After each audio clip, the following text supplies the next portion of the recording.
Bridging the Gap. Episode 11, Part 1. Through the Eyes of Our Loved Ones. The Lies Addiction Tells. Welcome back to Bridging the Gap, understanding both sides. One goal, healing. I'm Kristina Fox.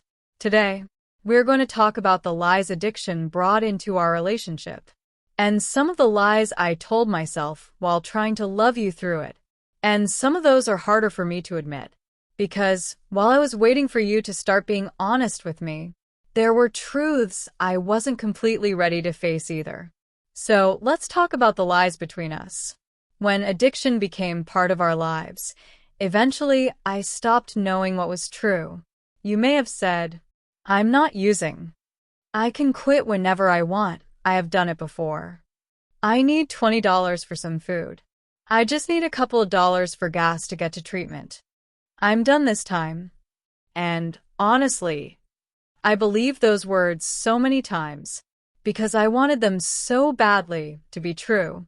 Sometimes those words may have been true, or you may have even believed yourself when you said it, but most of the time, it wasn't true at all. Year after year of hearing those words, something changed in me. I stopped listening to what you were saying and started looking for what wasn't being said. I listened to your voice differently. I watched your behavior. I questioned stories that didn't add up. I started noticing little inconsistencies I probably never would have noticed before. And eventually, even if or when you were telling me the truth, I wouldn't have known it. You see, lying doesn't only damage one conversation. It changes the conversations that come after it. Because once I learned that your words may not match what's actually happening, I start protecting myself from believing them. And I know that can become painful for you, especially when you begin recovery and you're finally telling the truth. You may wonder why I don't believe you. Well, I wonder how I am supposed to know the difference between you telling the truth and lying. Neither of us feels good standing there. You feel like your past is following you, and I feel like my past is warning me. That's what lying can do to a relationship. But there was another kind of lying happening too. Not necessarily lies I was telling you, but the ones I was telling myself, like, if I just showed you more love, you would quit. Or if I found the right treatment center, maybe this would finally end. If I explain it differently, or if someone else talks to you, maybe you'll understand. If I give you another chance, maybe this time will be different. If I keep you close, maybe I can keep you safe. If I don't make you angry, maybe you'll stay. If I fix this or that, bond you out, or solve the problem, maybe we can get back to normal. And one of the biggest lies I told myself was that I could handle it, because almost none of the times I could. I was exhausted, scared, and had absolutely no idea what I was doing, let alone what I would do next. Hell, I needed help myself. But admitting that felt almost like admitting defeat, because I loved you. And somewhere along the way, I started believing that loving you meant I should know how to save you. But love doesn't give us that kind of power. That is such a painful truth. I finally had to come to the realization that I can love you deeply, and you can still use. I can find treatment, and you can still leave. I can give you every opportunity, and you can still not be ready. I can say exactly the right thing, and you can still make a different choice. That doesn't mean my love failed. It means that love never has control over another person's choices. And I think some of us hold on to that lie because the alternative feels terrifying. Because if my love can't save you, then I have to accept that there are things happening in your life that I cannot control. And when someone we love is struggling with addiction, that is a frightening reality to sit with. So sometimes the lie feels safer. I'll figure something out. I'll find another way. I'll fix this.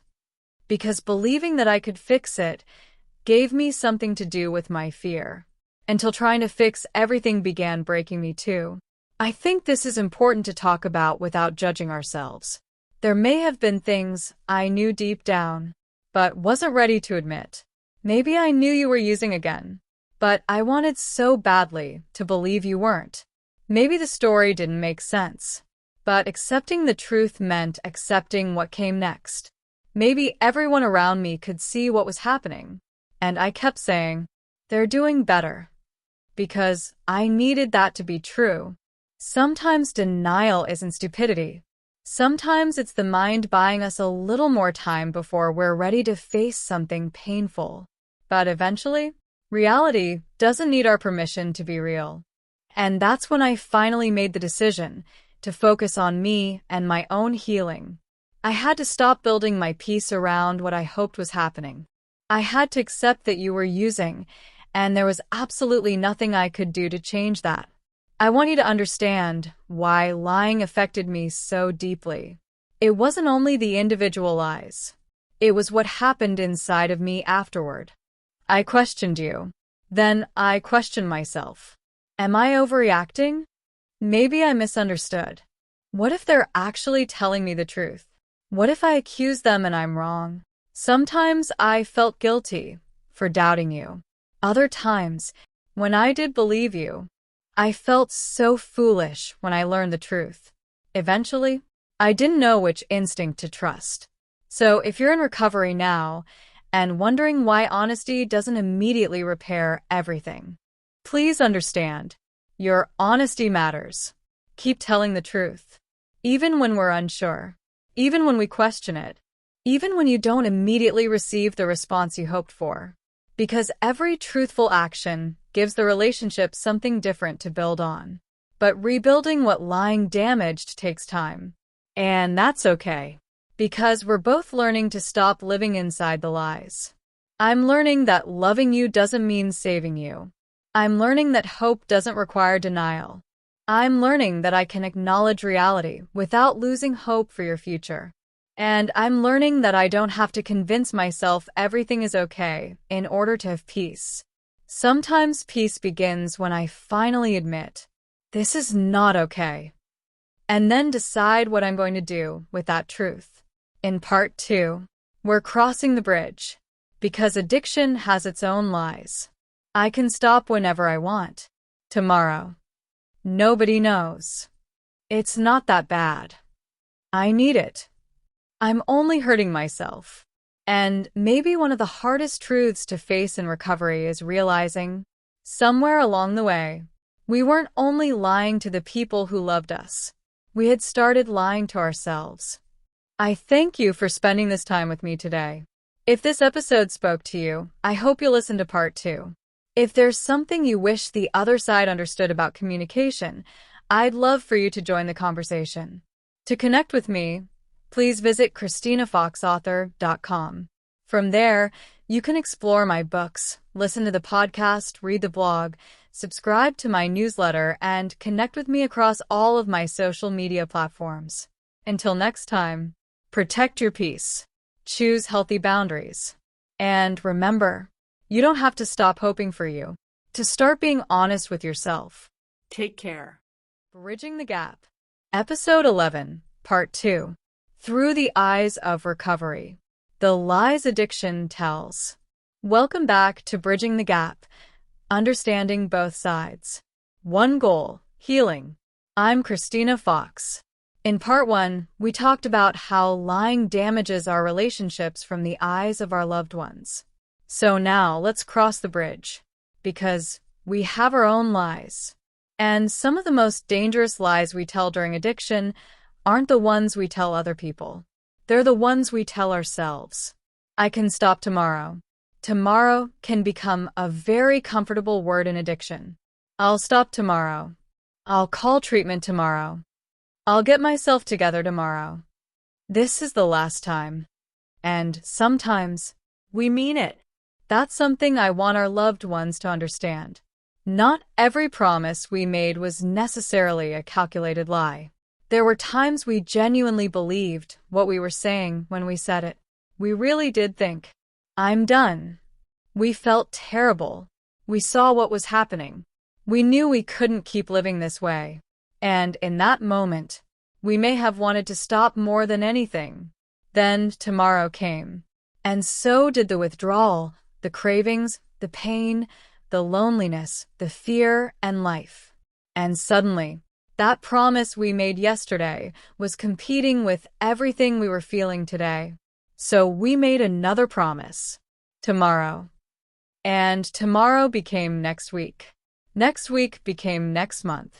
And sometimes, years passed inside of tomorrow. Then there are the lies that keep addiction comfortable. It's not that bad. I still have a job. I still have somewhere to live. I don't use every day. At least I'm not doing what they're doing. Nobody knows. I can control it. I only use when I'm stressed. I need it to sleep. I need it to function. I'm only hurting myself. We can always find somebody whose situation looks worse than ours. And as long as we can point to them, we don't have to look too closely at ourselves. Maybe I haven't lost my job, but am I showing up the way I used to? Maybe I haven't lost my home. But what does it feel like inside that home? Maybe nobody knows.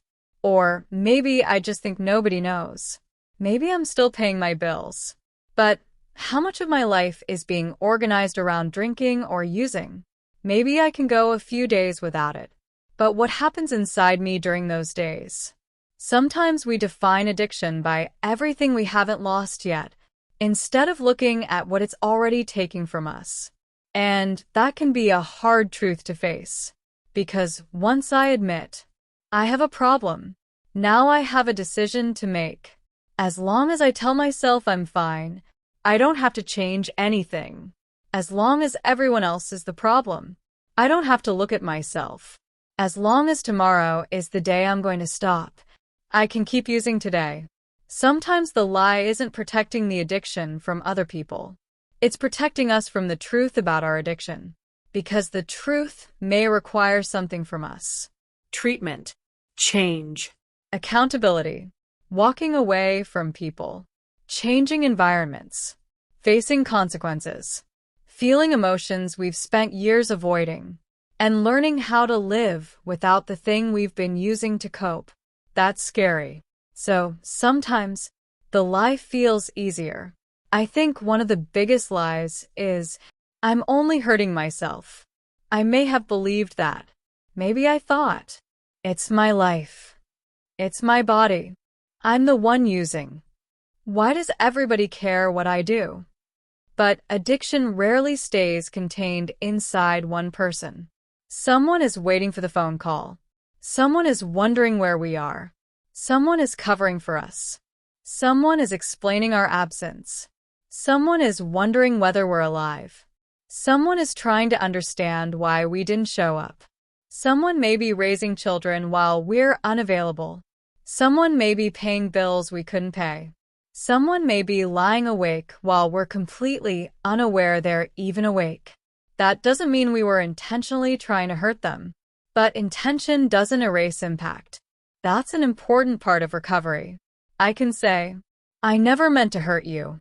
And that may be completely true. But I also have to be able to hear, you did. Sometimes we lie because we're afraid of what the truth will cost us. Because lying during addiction isn't always as simple as not caring about the truth. Sometimes we're hiding how much we're using, hiding where we've been, hiding money, hiding a relapse. Sometimes we're telling you what we think you want to hear. And sometimes we're lying because we already know what the truth may bring. Disappointment, consequences, an argument, a boundary, treatment, someone leaving, having to look at what we've done. So we lie to buy ourselves more time, to avoid the conversation, because we're ashamed, scared, and yes, sometimes because we want to continue using. Understanding why we lie does not make lying okay. It helps us understand what has to change. Because recovery cannot be built on the same dishonesty addiction needed to survive. Eventually, I have to stop managing what everyone knows. That can become exhausting too. Trying to remember what I told one person, what I told someone else, where I said I was, why the money is gone, why I didn't answer, why I missed something important, why my story today doesn't match what I said yesterday. And then somebody asks one simple question, and I get defensive. Not necessarily because the question was wrong, but because the truth is getting too close. Recovery gives us another option. Tell the truth. And sometimes the truth isn't pretty. I relapsed. I lied to you. I spent the money. I'm struggling. I need help. I'm scared. I don't think I can do this by myself. Those may be some of the hardest words we ever say. But there's freedom in not having to keep creating another story. And honesty doesn't mean everyone will immediately believe me. That's part of the damage we talked about in part 1. Maybe I'm finally telling the truth. And my loved one still questions me. That can hurt. I may want to say, See? what's the point of being honest if nobody believes me anyway? But honesty isn't something I practice only when it gets me the response I want. Honesty has to become part of who I'm choosing to be. If nobody believes me today, I still need to tell the truth. If they're skeptical tomorrow, I still need to tell the truth. If they're watching my actions instead of trusting my words, then I let my actions speak too. I'm not being honest to convince somebody else that I've changed. I'm learning to be honest because I don't want to live the way I was living anymore. And there is another person I have to become honest with. Myself. Maybe that's where recovery really starts. Before I tell everyone else the truth, I have to stop lying to myself. This isn't working anymore. I can't control this the way I thought I could. I'm hurting people. I'm hurting myself. I need help. That isn't weakness. That's clarity. Because I can't change something I'm still pretending isn't happening. And admitting I have a problem doesn't mean I'm admitting that I am the problem. There's a difference. I am still a person. I still have value. I still have a future. But I have something happening in my life that requires my attention. And no amount of tomorrow is going to change what I refuse to face today. There may have been promises we made to you that we genuinely meant. And I know that doesn't make the broken promise hurt any less. You are still disappointed. You still experience the consequences. You still learn to question our words. But I hope understanding this side helps explain something. Sometimes we weren't only convincing you. We were desperately trying to convince ourselves. This time I'll stop. This time I'll control it. This time will be different. And when it wasn't, we had to live with that too. Recovery asks us to stop making promises about who we're going to become tomorrow and start making choices about who we're going to be today. Maybe that's where both sides meet. Our loved ones have to stop pretending their love can control our choices. And we have to stop pretending we can keep making the same choices without consequences. They have truths they have to face. And so do we. Because healing doesn't require us to give up hope. It requires us to stop using hope as a reason to avoid reality. For me, maybe the question isn't, can I stop tomorrow? Maybe it's, what am I willing to do today? Can I make the call today? Can I tell the truth today? Can I ask for help today?